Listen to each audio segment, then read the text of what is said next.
आप देख रहे हैं प्राइम टीवी, सच साहस सरोकार। नमस्कार, मैं हूं गौरव श्रीवास्तव और आप देखना शुरू कर चुके हैं प्राइम उत्तर प्रदेश। तो रुक करते हैं पहली खबर की तरफ। पहली खबर यहां गुजरात से है कि गुजरात के बनासकांठा जिले में एक निर्माणाधीन ब्रिज के टूटने की घटना सामने आई है।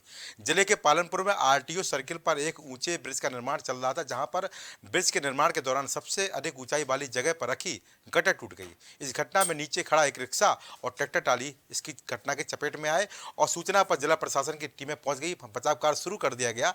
यह गुजरात का सबसे ऊंचा ब्रिज बताया जा रहा है। शुरुआती जानकारी में इस घटना में एक व्यक्ति की मौत की आशंका जताई जा रही है।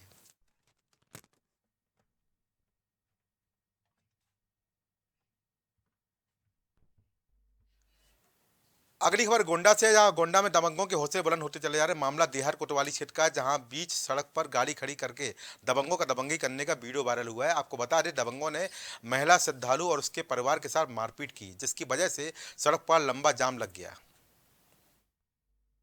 जनपद गोंडा थाना कोतवाली देहात क्षेत्र अंतर्गत एक वीडियो जो सोशल मीडिया में मारपीट का, सड़क के किनारे मारपीट हो रही है, ये वायरल हो रहा है। इसका जानकारी की गई तो ये थाना कोतवाली देहात क्षेत्र अंतर्गत ग्राम सुभागपुर के अंतर्गत के जो बलरामपुर रोड में एक नहर पुलिया है उसका है। उसमें ये जानकारी करने पर पता चला है कि गाड़ी टच हो जाने पर इसमें दोनों पक्षों के द्वारा एक दूसरे के साथ हाथापाई की गई थी और पास में ही मौजूद बीट पुलिस अधिकारी मौके पर पहुंचे थे। दोनों पक्षों को अलग कर दिया गया था और फिर वो एक दूसरे को बात करते हुए चले गए थे। अब इसमें इस प्रकरण में दोनों पक्षों की जानकारी की गई है और जो भी विधिक कार्रवाई इसमें की जा रही है। अगली खबर उन्नाव से, जहां पर शराबी भाई ने छोटे भाई की ईंट से कुचलकर हत्या कर दी। आपको बता दें, शराब के नशे में अभद्रता करने पर बड़े भाई को छोटे भाई को टोकना महंगा पड़ गया। वहीं सूचना पाकर मौके पर पहुंची पुलिस ने शव को कब्जे में लेकर पोस्टमार्टम के लिए भेज दिया है और आरोपी भाई को हिरासत में लेकर फिलहाल पूछताछ कर रही है। आज दिनांक 23/10/2023 को थाना फतेहपुर चौरासी क्षेत्र अंतर्गत ग्राम उसिया में समय करीब 1:45 बजे करण सिंह पुत्र प्रतिपाल सिंह उम्र करीब 58 वर्ष ने कहा सुनी के उपरांत नशे में अपने सगे छोटे भाई जसकरण उर्फ गोला सिंह को ईंट पत्थर से मार करके उसकी हत्या कर दी है। इस सूचना पर तत्काल फतेहपुर चौरासी पुलिस मौके पर पहुंचकर शव को कब्जे में लिया। पंचायतनामा पोस्टमार्टम की कार्रवाई कराई जा रही है। खबर कुशीनगर जनपद के कसिया क्षेत्र से है, जहां पर जनपद में जमीनी विवाद को लेकर दो पक्षों में जमकर मारपीट हो गई, जिसमें दोनों पक्ष गंभीर रूप से घायल हो गए। वहीं इस मामले में एक पक्ष के घायल असलम ने बताया कि मैं दिल्ली रहता हूं, मेरे नाती की तबीयत खराब है जो गोरखपुर एक अस्पताल में भर्ती है। उसी को देखने दिल्ली से गोरखपुर आया और आज घर पर कुछ पैसा और खाना लेने के लिए आया था। तभी मेरे चाचा व उनका पुत्र फैजान जमीनी विवाद को लेकर हमसे लड़ गए और हम दोनों मिलकर उलझ गए और मारने पीटने लगे। जमीनी का मामला है, हमारा ही जमीन, हम अपने जमीन में अपना सामान रख रहे थे, आकर लाठी डंडा फारसा लेके आकर हमारे को वार कर दिया। कौन कौन मारे हैं? अपने उसके नाती है फैजान, जिसका फैजान नाम है, मेन मुझे वही है और ये मनोवर नाम है। वो किस गाँव का मामला है? जमीन की विवाद का मामला है। अपने जमीन उन लोग को मार करने पहले तो प्रोग्राम ही था, किस हाथ थे, उसके बाद से फरसा और लाठी चलाना शुरू कर दिया। अपनी जान बचाव करके हम फिर वहाँ से भागे। खबर कासगंज के गंज डुडवारा क्षेत्र से, जहां पर गंज डुडवारा पटियाली मार्ग के समीप ट्रैक्टर अनियंत्रित होकर गहरे गड्ढे में गिर गया। आपको बता दें, सभी श्रद्धालु ट्रैक्टर से कनवास बेरन से जाट करके अपने गांव बिजौरा वापस लौट रहे थे, तब ये हादसा हुआ और इस हादसे में 20 से 25 लोग गंभीर रूप से घायल हो गए। वही सूचना पाकर मौके पर पहुंची पुलिस ने सभी घायलों को नजदीकी स्वास्थ्य केंद्र में भर्ती कराया, जहाँ कुछ गंभीर घायलों को प्राथमिक उपचार के बाद जिला अस्पताल से रेफर कर दिया गया है।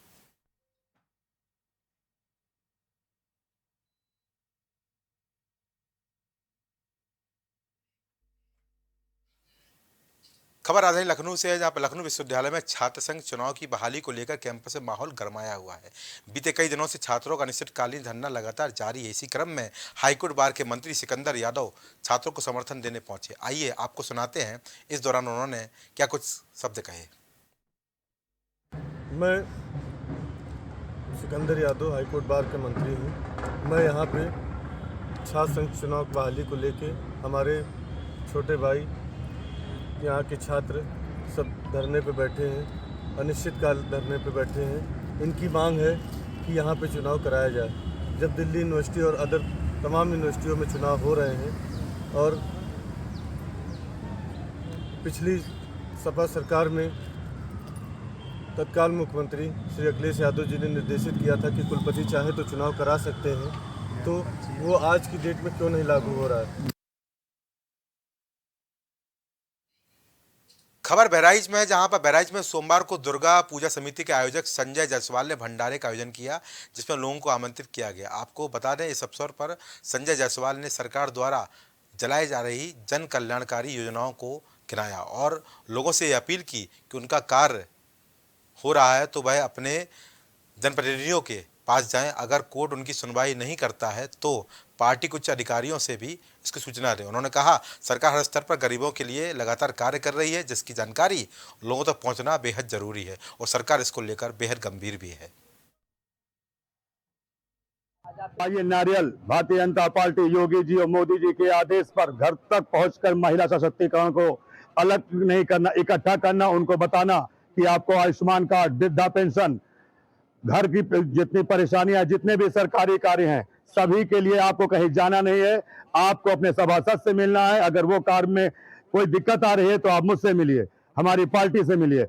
आज का कार्यक्रम इस समय नवरात्र में महिला सशक्तिकरण, बेटी पढ़ाओ बेटी बचाओ के लिए घर घर नारियल पहुंचाकर उनका सम्मान करना है। उनको बताना है कि किस समय मां भगवती के आदेश पर योगी जी और मोदी जी ने सिर्फ महिलाओं के लिए इतने कार्य किए हैं। गोद भराई का भी कार्यक्रम है। आजकल हमारी बहराइच शहर में जिला अधिकारी महोदय जी भी यही कार्य कर रहे हैं। गांव गांव घर घर पहुंचकर महिला सशक्तिकरण को मजबूत कर रही हैं। खबर गोंडा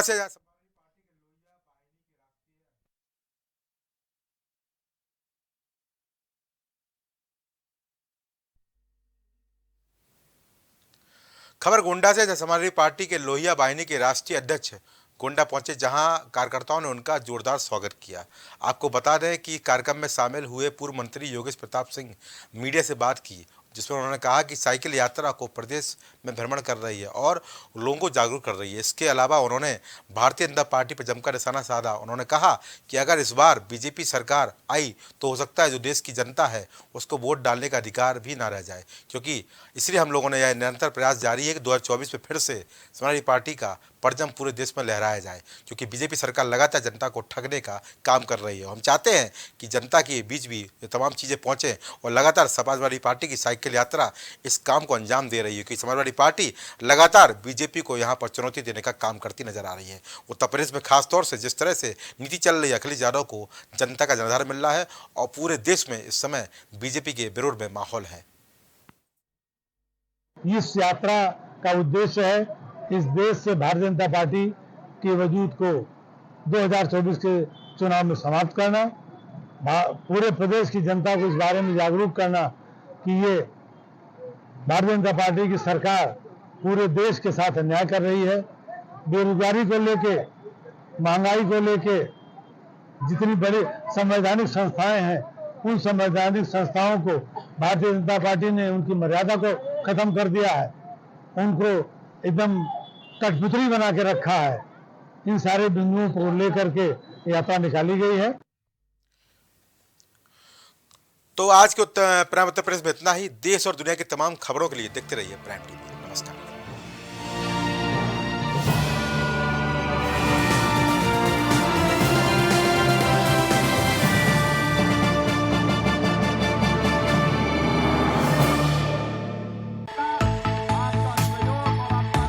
कुछ भाव पुष्प।